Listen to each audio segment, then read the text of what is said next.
टिकारी विधानसभा क्षेत्र से आप चुनाव वहां से लड़ना चाहते हैं। जितेंद्र यादव के लिए वहां पे मुख्य मुद्दा क्या होगा और क्या मुद्दे पर वो चुनाव को वहां से टिकट नहीं मिलती है तो क्या करेंगे आप? आरजेडी को मदद करेंगे या निर्दलीय? काफ़ी युवा हैं और युवाओं के लिए देखिए एक बड़ा मुद्दा रहता है प्लान, नौकरी, इस सब तमाम मुद्दों पर जितेंद्र यादव वहाँ के लोगों के लिए क्या करेंगे अगर जीतेंगे तो, या जीतने से पहले भी क्या कुछ कर? शुरुआत 1980 से हुआ था। उसमें लालू जी का कार्यकाल 1990 में आया। उसमें जगन्नाथ मिश्रा राष्ट्रीय जनता दल के ही विधायक लास्ट वहाँ से जीते हैं और उसके बाद राष्ट्रीय जनता दल का कोई विधायक, मतलब महागठबंधन का कोई भी विधायक वहाँ जीत नहीं पाया। कोई व्यक्ति जीत पिटा रहे हैं। एम्स में जाइए, जो विधायक है मौजूदा जो इस सरकार को सपोर्ट किया है वो विधायक पिटा रहा है, उसे बंद कर दिया जाता है। संस्थान जिसको कह सकते हो, वहाँ पे इस तरह की हरकत हो रही होगी तो आम आवाम कैसे जाए? आप ये अभी देख रहे होंगे कि 70,000 करोड़ रुपए का जो घोटाला कैग के द्वारा निकाला गया है, यानी बिहार के पास पैसा तो है। विधानसभा क्षेत्र से आप चुनाव वहाँ से लड़ना चाहते हैं। जितेंद्र यादव के लिए वहाँ पे मुख्य मुद्दा क्या होगा और क्या मुद्दे पर वो चुनाव लड़ना चाहेंगे? देखिए, सबसे बड़ी बात है कि वहाँ जो कॉलेज में पीजी की पढ़ाई होनी चाहिए। पीजी की पढ़ाई के लिए आप वहाँ के जो छात्र हैं उनको आना पड़ता है आपको गया में। चाहे आप गया जाइए चाहे औरंगाबाद जाइए। पहला तो मुद्दा ये होगा। दूसरी बात है कि जो सड़कें हैं, नाले हैं, इनको सही से प्रॉपर वे में बनाना होगा। स्कूलों में फेंसिंग की ज़रूरत है, फेंसिंग होनी चाहिए।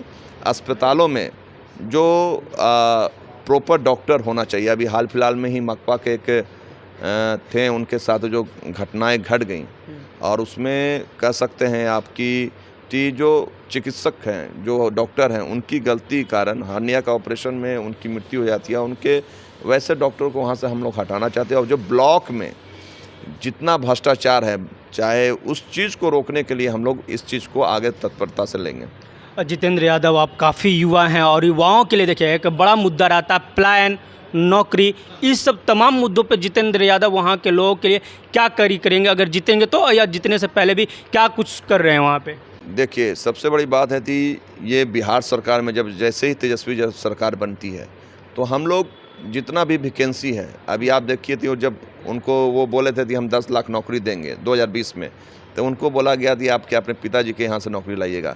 उन्होंने 4.5 लाख युवाओं को रोजगार देने का काम किया। अब मैं आपको बताना चाहता हूँ, बिहार में अभी 55,000 वैकेंसी आपको सिर्फ नगर निगम में है, क्योंकि मैं नगर निगम का नेता हूँ।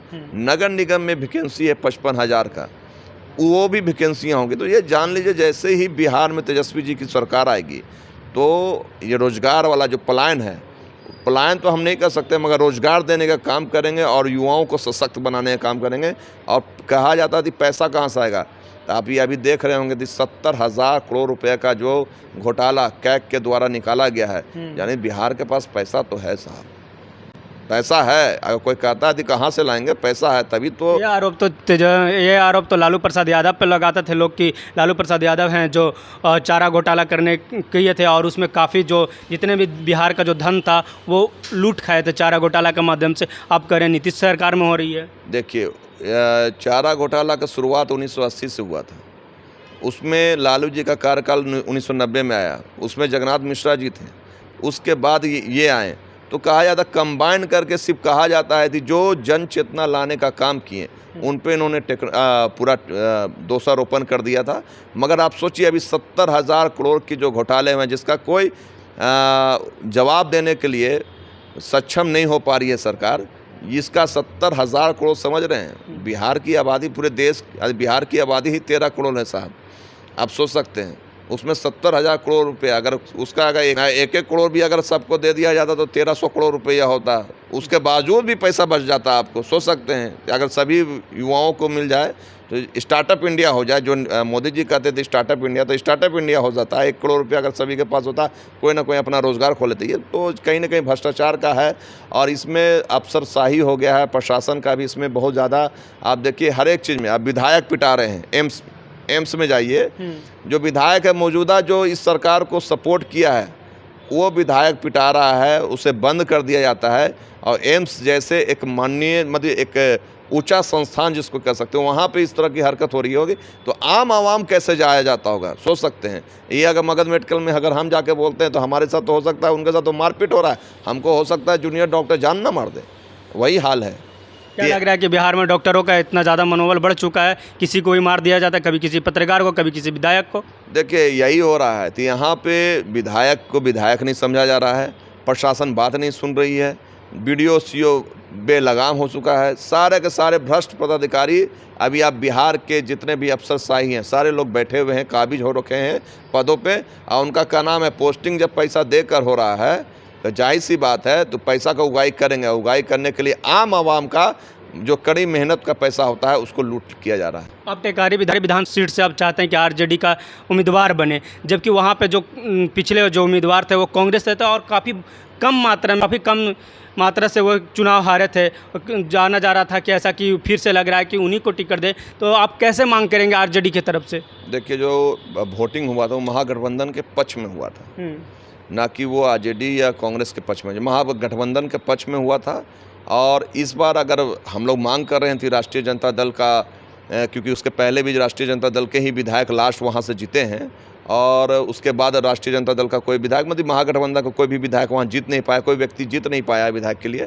तो इस बार है कि लोगों में एक आस होता है कि हमारा लालू जी का, माननीय तेजस्वी जी का जब सिंबल लंटेन छाप से लोग आते हैं तो ज़्यादा बढ़ चढ़ के वोट देते हैं। तो वही चीज़ है कि ज़्यादा से ज़्यादा सीटों पे अगर अब तेजस्वी ज़्यादा लड़ते हैं तो लोगों में उत्साह रहेगा कि भाई जो 17 महीना में जो उप मुख्यमंत्री होते हुए 4.5 लाख रोजगार दे सकता है, तो अगर मैं उसको मुख्यमंत्री बनाता हूं तो हमारे बेटी, हमारे बच्चे, हमारे लोग जो नौकरी से वंचित हैं, घर पे बैठे हुए हैं, उन्हें नौकरी मिलेगा, और जो बाहर में पलायन कर मजबूर हो चुके हैं यहाँ नौकरी नहीं मिलने पे, वो वापस बिहार में आएंगे। लास्ट सवाल मेरा रहेगा, अगर आपको वहाँ से टिकट नहीं मिलती है तो क्या करेंगे? आप आरजेडी को मदद करेंगे या निर्दलीय चुनाव में आएंगे? देखिए, हम लोग इस पर पूर्णतः, देखिए क्योंकि जन तंत्र है, ये लोग के बीच में की बात है। अगर हम लोग को लोग बोलेंगे कि हाँ भाई जन का है बुरा, मैक्सिमम लोग इस बार चाहते हैं तेजस्वी यादव की सरकार बनाने, हम उनके साथ रहेंगे। अगर लोग का जनतंत्र है तो उसमें अगर देखेंगे कि जन मांग करेगी कुछ अलग तो देखा जा सकता है, मगर अभी तक तो हम लोग राष्ट्रीय जनता दल के सिपाही के रूप में काम कर रहे हैं। दोस्तों, डॉक्टर जितेंद्र यादव का कहना है कि अगर जनता हमें कहेगी निर्दलीय चुनाव लड़ने के लिए तो हम लड़ेंगे, अन्यथा अगर जनता कहेगी कि आप आरजेडी के मजबूत सिपाही के तौर पर इस वक्त अगर आरजेडी की मदद करना चाहें तो हम वो भी करने के लिए तैयार हैं। दोस्तों, तमाम मुद्दों पर आपकी क्या राय है, आप अपना राय कमेंट बॉक्स में जरूर